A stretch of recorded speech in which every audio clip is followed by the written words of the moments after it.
자, 다음 순서는요.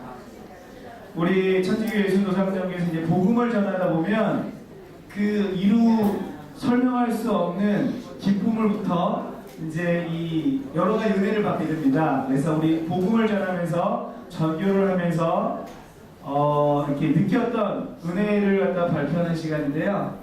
준비되셨죠? 네, 우리 홍미경 크리스나 전교사님, 네, 의정부교구에서 활동하시죠? 네, 박수로 모시겠습니다.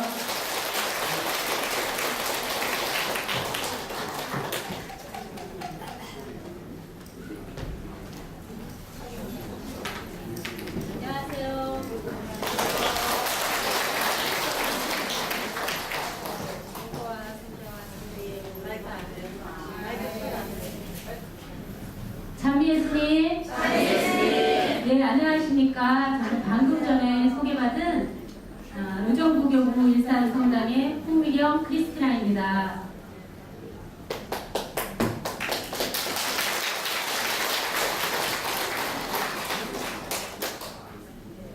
먼저 제가 이 자리에 서서 지난날의 고통과 치유 과정을 증거할 수 있게 해주신 하느님 아버지께 감사 영광 드립니다.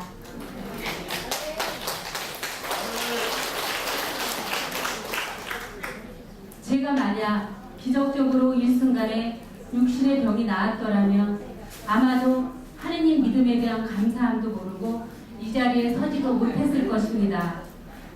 지난날 저는 분노와 미움과 원망, 절망, 좌절, 절규, 이 세상에 아픔을 뜻하는 모든 단어는 저와 함께하고 있다는 생각을 했었습니다.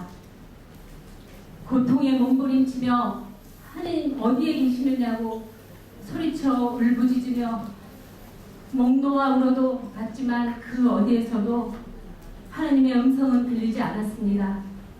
그렇게 간절하게 하느님을 찾았어요. 왜 내가 아파야 합니까? 저는 도저히 받아들일 수가 없었어요. 여러분, 원인 모를 고통과 싸워야 한다면 유명하다는 병원을 가도 제 고통의 원인조차 찾지 못할 때의 좌절감, 비틀거리는 몸을 이끌고 방문을 나서려 해도 몸 가눌기 힘들기조차 어려웠을 때 무기력감에 빠지고 알지도 모를 고통에 허리 디스크, 목 디스크, 갑상선 수술, 퇴행성 관절염, 불면증, 이명, 추위와 싸워야 했고 식은땀 온몸을 젖어 들어갔습니다. 감기 몸살은 꼭 치러야 하는 행사처럼 저를 괴롭혔고 혈액순환이 되지 않아서 수술조차 할 수 없었고 이불깃만 스쳐도 발가락 마디마디에 다가오는 고통에 소스라치며 외마디 비명을 질러야 했습니다. 이렇게 믿음이 부족했던 이 시기에 아프다를 외치다 보니 결국 아픈 일만 생기더군요. 고통과 싸우던 도중에 제 원인 모를 고통의 원인을 알게 되었습니다. 근섬유 증후군은 온몸에서 일어나는 통증에 대해 느끼는 고통의 정도가 보통 사람들보다 배 이상의 고통을 느끼는 병으로 평소에 가슴 두근거림, 어지러움증, 수면장애, 오줌소태, 소화불량이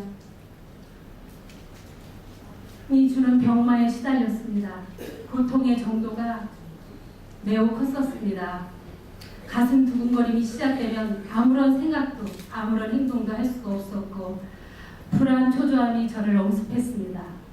소변을 볼 때면 온 힘을 다해서 짜내야 하는 고통을 동반해야 했고 잔뇨감으로 수없이 화장실을 다니다 보면 날이 밝아져 왔습니다. 또한 이 병은 병원에서조차 고칠 수 없는 병이며 감내하고 살아야 한다고 했던 말은 저를 더욱 좌절로 이끌었습니다. 갑상선 수술 전 밀려오는 피로감은 제 정신력마저 지배해버리더군요. 체력은 바닥으로 떨어졌습니다. 또 디스크를 경험해 보신 분이라면 디스크 통증이 얼마나 견디기 힘든지 아실 것입니다. MRI 결과 디스크가 터져서 수액이 흘러나온 상태였고, 대학병원 디스크 수술 전문 수술병원에서는 지금 당장 수술을 해야 한다고 했습니다. 그런데 저는 그럴 수가 없었어요. 제 몸은 수술을 버틸 체력조차 없었고, 수술을 포기하고 아픈 몸을 이끌고 집으로 돌아오는 것이 최선의 선택이었습니다.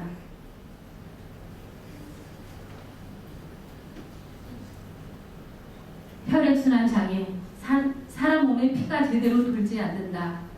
혈액순환이 잘 되지 않다 보니 남들보다 몸의 노화 속도도 빠르고 병균에 대한 면역력이 떨어졌습니다.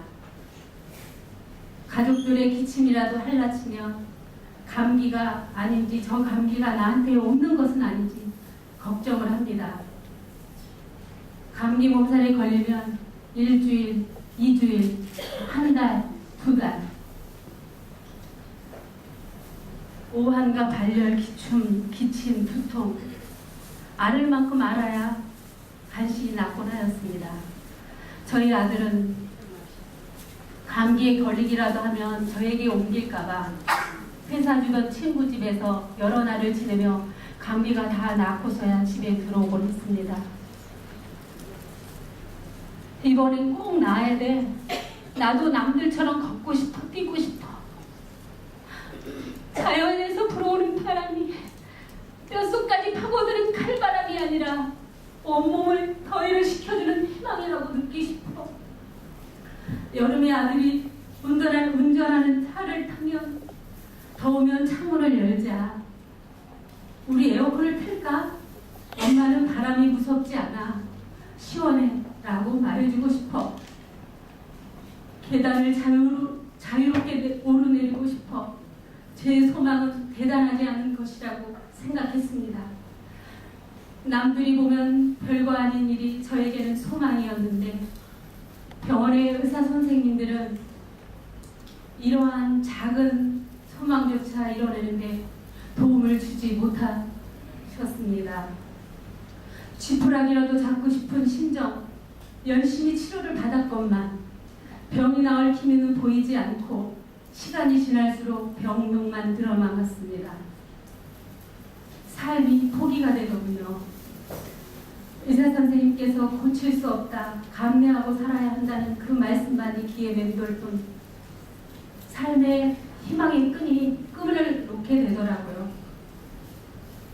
그러던 중 평소 잘 알고 지내던 전교사님의 권유로 노상정교회합에 가게 되었습니다.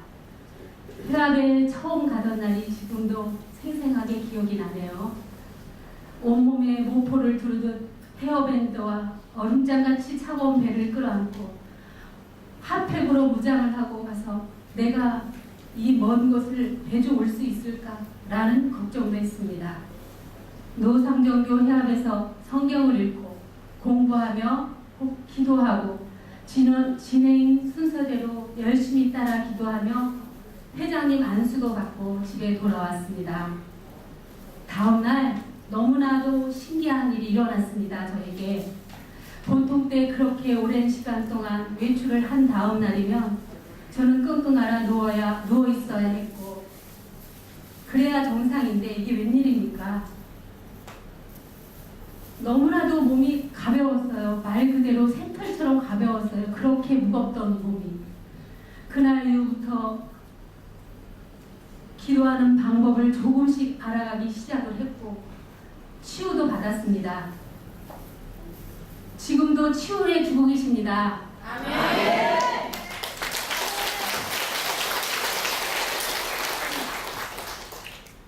냉장고 같았던 제 몸에 변화가 왔습니다. 어느 날 문득 눈을 뜬 아침, 평소와는 다른 느낌의 제 몸을 만져보며 미약하지만 몸에서 여기저기 부분 따뜻한 기운이 느껴졌어요. 미지근하게 감도는 기운은 저를 큰 감동을 안겨주었습니다. 이것은 치유의 시작임을 알았습니다.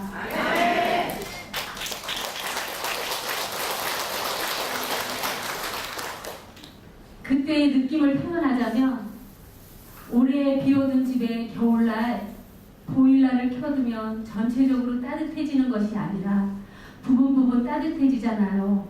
물론 그 집은 전체가 따뜻하지는 않습니다. 하지만 그 집은 주인이 돌아와 가꾸고 보살피다 보면 전체가 따뜻해질 것이고 행복한 집이 될 것입니다. 그동안 주인의 존재가 미약했던 제 몸에 주인이 왔습니다.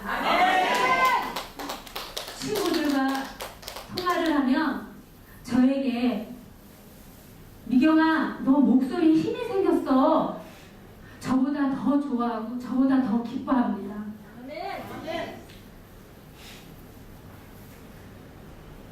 이젠 그 무섭던, 그렇게 저를 괴롭혔던, 제가 두려워했던 감기 무섭지 않습니다.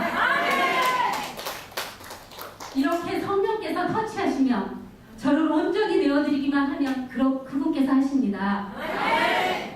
마르코 복음의 11장 24절 너희가 기도하며 청하는 것이 무엇이든 그것을 이미 받은 줄로 믿어라.